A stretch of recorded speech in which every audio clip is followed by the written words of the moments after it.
नमस्कार और जय हिंद दोस्तों, मैं रवि शर्मा आप लोगों का स्वागत करता हूं डेली डिफेंस डायलॉग के आज के हमारे सेशन में। दोस्तों आज के सेशन में हम बात करेंगे इंडियन नेवी के प्रोजेक्ट 75I के बारे में, जिसका इंतज़ार पिछले 27 सालों से किया जा रहा है और पिछले 27 सालों से प्रोजेक्ट डिले होने के बाद अब ऐसा लगता है कि फाइनली ये कुछ दिनों बाद ये प्रोजेक्ट कंप्लीट हो जाएगा। प्रोजेक्ट 75I जो कि एक सबमरीन एक्विजिशन प्रोजेक्ट है जिसको इंडियन नेवी ने 1997 में शुरू किया था। 1997 में शुरू करने के बाद अब तक ये जाकर के 2024 तक भी ये कंप्लीट नहीं हो पाया है। 1997 में इस प्रोजेक्ट को उस समय की सिंधु घोष क्लास की सबमरीन जो कि एक अटैकिंग सबमरीन थी उसको रिप्लेस करने के लिए लाया गया था, जिसके तहत 6 सबमरीन्स को यहाँ पर एक्वायर्ड करना था इंडियन नेवी द्वारा, जो कि कन्वेंशनली पावर्ड अटैकिंग सबमरीन्स होने वाली थी और इन सबमरीन्स को किसी फॉरेन प्लेयर के साथ मिलकर के भारत में ही बनाया जाना था। बट इस प्रोजेक्ट में कभी करप्शन की वजह से, कभी ब्यूरोक्रेटिकल हर्डल्स की वजह से, कभी यहाँ पर मिनिस्ट्री ऑफ डिफेंस और इंडियन नेवी के बीच में डिफरेंस ऑफ ओपिनियन की वजह से और कभी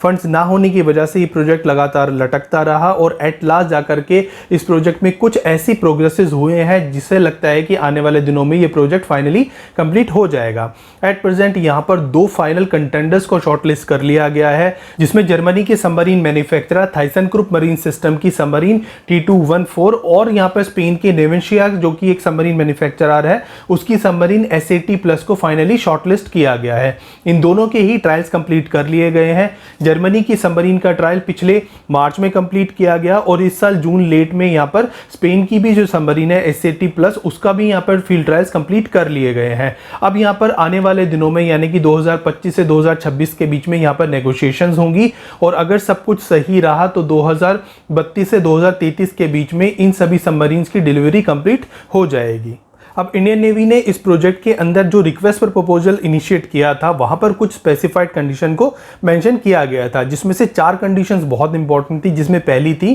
कि जो भी यहां पर सबमरीन कंसीडर की जाएगी इस प्रोजेक्ट के अंडर वो AIP टेक्नोलॉजी पर बेस्ड होनी चाहिए। AIP का मतलब एयर इंडिपेंडेंट प्रोपल्शन सिस्टम, जो कि आजकल की सबमरीन्स में बहुत ज़्यादा इंपॉर्टेंट माना जाता है। इस सिस्टम के अंतर्गत कोई भी सबमरीन बहुत लंबे समय तक पानी के नीचे रह सकती है बिना ऊपर आए हुए, यानी कि उसको ऑक्सीजन की जो रिक्वायरमेंट होती है, क्योंकि सबमरीन्स को कुछ समय बाद ऊपर आना पड़ता है। बट जो सबमरीन AIP टेक्नोलॉजी पर बेस्ड होती है वो बहुत लंबे समय तक पानी के नीचे बनी रह सकती है। ये टेक्नोलॉजी कितनी इंपॉर्टेंट है इस बात का पता इसी से लगाया जा सकता है कि भारत के पास एट प्रेजेंट कोई भी AIP बेस्ड टेक्नोलॉजी पर बेस्ड सबमरीन नहीं है, बट पाकिस्तान ने यहाँ पर लगातार इस तरह की सबमरीन्स को एक्वायर करना शुरू कर दिया है और एट प्रेजेंट उसके पास 4 ऐसी सबमरीन्स उसके बेड़े में शामिल की जा चुकी हैं और आने वाले दिनों में उसके बेड़े में 11 इस तरह की सबमरीन्स इंक्लूड कर ली जाएंगी। सो भारत की जो पहली कंडीशन है वो यही है कि ये जो टेक्नोलॉजी यानी कि AIP टेक्नोलॉजी जो है वो उसकी सबमरीन्स में जरूर होनी चाहिए। इसके बाद जो सेकंड यहाँ पर कंडीशन आती है वो है इसके इंडिजिनियस कंटेंट को लेकर के। तो भारत का प्रपोजल यहाँ पर ये था कि जो पहली सबमरीन भारत को मिलनी चाहिए यहाँ पर उसके अंदर एटलीस्ट 45% जो कंटेंट हो वो इंडिजिनियसली बिल्ड कंटेंट हो, और जो लास्ट सबमरीन मिले यानी कि जो 6 सबमरीन यहाँ पर भारत को डिलीवर की जाएगी उसमें एटलीस्ट 65% इंडिजिनियस कंटेंट होना चाहिए। बट यहाँ पर दोनों ही कंपनीज यानी कि जर्मनी की थाइसनक्रुप मरीन सिस्टम और स्पेन की नेवेंशिया का कहना है कि जो भारत को पहली सबमरीन यहाँ पर डिलीवर की जाएगी उसमें एटलीस्ट 60% इंडिजिनियस कंटेंट होगा और आने वाले टाइम में ये जो इंडिजिनियस कंटेंट का परसेंटेज है वो 85% तक भी जा सकता है। तो इस तरह से भारत की जो रिक्वायरमेंट है वो यहाँ पर फुलफिल होती है। इसके बाद जो थर्ड रिक्वायरमेंट है वो है यहाँ पर शेड्यूल को लेकर के। तो भारत चाहता है कि जब भी यहाँ पर सबमरीन फाइनलाइज हो और कॉन्ट्रैक्ट साइन हो उसके 7 साल बाद यहाँ पर पहली सबमरीन डिलीवर हो, यानी कि अगर 2025-26 में यहाँ पर ये कॉन्ट्रैक्ट साइन हो जाता है तो पहली सबमरीन 2032 से 2033 के बीच में भारत को मिल जानी चाहिए और आने वाले सालों में उसके बाद जो सब्सीक्वेंट सबमरीन्स हैं वो भारत को डिलीवर की जाए। इसके बाद जो नेक्स्ट कंडीशन आती है वो है ट्रांसफर ऑफ टेक्नोलॉजी को लेकर के। तो भारत चाहता है यहाँ पर जो सबमरीन बनाई जाए, जो कि यहाँ पर हम कस्टमाइज सबमरीन बना रहे हैं, क्योंकि भारत चाहता है कि जो इंडियन नेवी की नीड्स हैं उसके अकॉर्डिंगली यहाँ पर सबमरीन बनाई जाए और फाइनली जो भी डिजाइन यहाँ पर कस्टमाइज करके फाइनल फाइनलाइज्ड हो वो डिज़ाइन भारत के नेवल डिज़ाइन ब्यूरो को पूरी तरह ट्रांसफ़र कर दिया जाए। तो भारत यहाँ पर ट्रांसफ़र ऑफ टेक्नोलॉजी को लेकर के भी बहुत क्लियर है कि जो भी यहाँ पर सबमरीन बनाई जाएगी वो यहाँ पर पूरी तरह उसमें ट्रांसफ़र ऑफ टेक्नोलॉजी होगी। और क्योंकि ये सबमरीन्स भारत के किसी एक प्राइवेट प्लेयर के साथ मिलकर के बनाई जानी है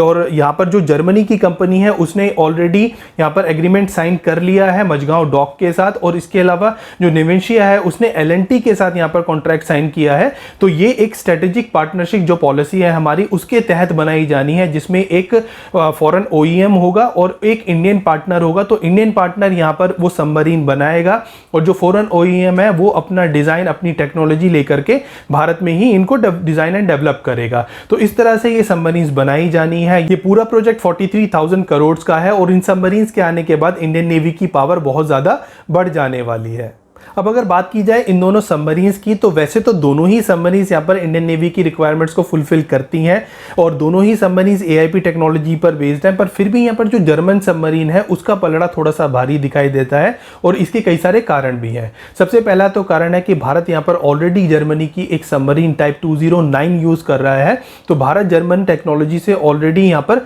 फेमिलियर है और टाइप 209 की जो परफॉर्मेंस है उससे भारत यहाँ पर बहुत ज़्यादा खुश भी है। इसके अलावा जो जर्मनी की कंपनी यानी कि जो थाइसनक्रूप मरीन सिस्टम है उसने जो यहाँ पर डिज़ाइन अभी ऑफर किया है, जिसको कुछ ही दिनों पहले यहाँ पर अनवील किया गया है, ये डिज़ाइन कुछ स्टेल्थी डिज़ाइन पर बेस्ड है। यानी कि ये जो सबमरीन यहाँ पर भारत को मिलने वाली है ये एक स्टेल्थी सबमरीन हो सकती है, क्योंकि जो कन्वेंशनल सबमरीन्स होती हैं वो सिलेंड्रिकल फॉर्म में होती है, बट ये जो डिज़ाइन यहाँ पर इस कंपनी ने अनवील किया है ये बहुत हद तक स्टेल्थी डिज़ाइन है और इसमें एक्सटीरियर में काफ़ी सारे एंगल इन्वॉल्व हैं, जिसकी वजह से यहाँ पर एक्यूस्टिक सिग्नेचर जो है वो काफ़ी ज्यादा कम हो जाता है और इसकी वजह से एक्टिव सोनार को इसको डिटेक्ट करना बहुत ज्यादा मुश्किल हो जाता है। हालांकि ये जो डिजाइन है वो ट्रेडिशनल जो सबमरीन्स होती हैं जो कि राउंडेड हल डिजाइंस की होती हैं उनके कंपैरिजन में थोड़ी सी लेस मैन्यूवरेबल होगी। तो मैन्यूवर्स करने में इसको प्रॉब्लम हो सकती है, बट ये स्टेल्थी कैरेक्टर को जब इंप्रूव करती है तो वहां पे मैन्यूवरेबिलिटी की इतनी ज्यादा इंपॉर्टेंस नहीं होती, क्योंकि अगर सबमरीन्स अनडिटेक्टिवली किसी एरिया में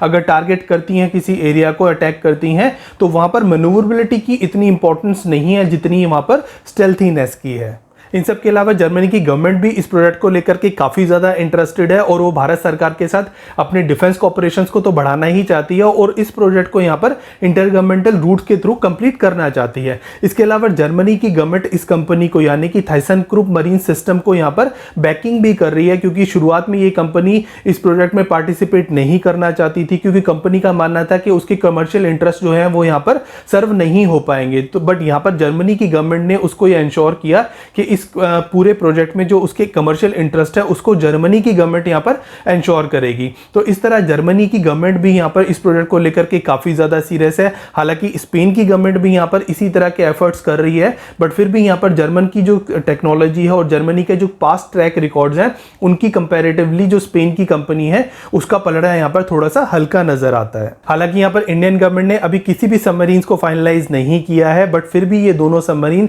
इस पूरे प्रोजेक्ट में स्ट्रॉन्ग कंटेंडर है और दोनों के बीच में ही स्टिफ कंपटीशन देखने को मिल रहा है। बट ये देखना होगा कि आने वाले दिनों में कौन सी सबमरीन इस पूरे प्रोजेक्ट में बाजी मारती है। बट फिर भी ये जब प्रोजेक्ट कंप्लीट हो जाएगा, क्योंकि 27 साल इस प्रोजेक्ट को हो गए लटके हुए, पर जब ये प्रोजेक्ट फाइनली कंप्लीट हो जाएगा उसके बाद इंडियन नेवी की जो ताकत है वो कई गुना ज़्यादा बढ़ जाने वाली है। और वैसे भी इंडियन नेवी को AIP बेस्ड टेक्नोलॉजी की यहाँ पर बहुत ज़्यादा ज़रूरत है। इस समय पाकिस्तान के बेड़े में 4 ऐसी सबमरीन्स हैं जो कि AIP टेक्नोलॉजी पर बेस्ड है, पर भारत के पास अभी कोई भी ऐसी सबमरीन नहीं है जो कि AIP टेक्नोलॉजी पर बेस्ड हो। वहीं चाइना तो बहुत सारी सबमरीन्स बना रहा है जिसके जो कि AIP टेक्नोलॉजी पर बेस्ड हो और पाकिस्तान को भी वो हेल्प कर रहा है इस तरह की सबमरीन्स को एक्वायर्ड करने में। तो भारत के ऊपर जो दबाव है वो लगातार यहाँ पर बढ़ता जा रहा है और आने वाले दिनों में ये दबाव और ज़्यादा बढ़ने वाला है। अब आज के सेशन को यहीं एंड करते हैं, जल्द आपके सामने फिर हाजिर होंगे इसी तरह का एक और इंटरेस्टिंग टॉपिक लेकर के। तब तक आप हमारे चैनल को सब्सक्राइब करें, अगर हमारी वीडियोस अच्छी लगती हैं तो उनको लाइक कीजिए, दूसरों के साथ भी शेयर कीजिए और हाँ, बेल आइकन दबाना बिल्कुल भी ना भूलिएगा और अपने कमेंट्स भेजना भी ना भूलिएगा। तब तक के लिए जय हिंद।